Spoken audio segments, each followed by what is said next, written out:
Dans les haut-parleurs de la place Maïdan, l'hymne national retentit. Ils sont plusieurs milliers rassemblés dans la capitale. Sur leur banderole, les Ukrainiens résisteront. Une réponse populaire aux craintes d'une invasion russe que les États-Unis déclarent imminente. Pourtant, sans nier le risque, même le président ukrainien dénonce des avertissements qu'il juge trop alarmistes.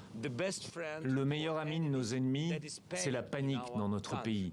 Et toutes ces informations ne servent qu'à créer la panique. Elles ne nous aident pas. Les États-Unis poursuivent malgré tout sur leur lancée. Aucun signe de désescalade, bien au contraire.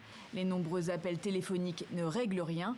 Si les Occidentaux excluent d'envoyer leurs armées en cas de guerre, le président américain menace une nouvelle fois son homologue russe de représailles économiques dévastatrices. Si la Russie choisit la voie de l'agression et envahit à nouveau l'Ukraine, les réponses des États-Unis et de nos alliés seront rapides, unies et sévères.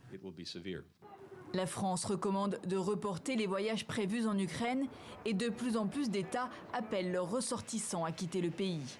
Des personnels d'ambassade font leurs valises, même les Russes.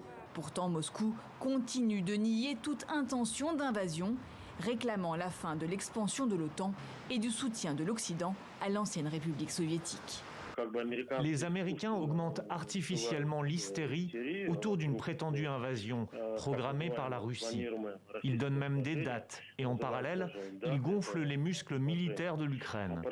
Des sommes importantes sont allouées à la modernisation de l'armée ukrainienne. En plus des troupes déployées fin novembre à la frontière ukrainienne, des exercices militaires conjoints au Bélarus, Moscou ajoute aux tensions avec ses nouvelles manœuvres lancées en mer Noire samedi. Malgré les injonctions de neutralité politique, la crise s'est même invitée aux Jeux Olympiques. À l'issue d'une épreuve de skeleton, l'athlète ukrainien Vladislav Eraskevich a brandi une pancarte pour dire non à la guerre.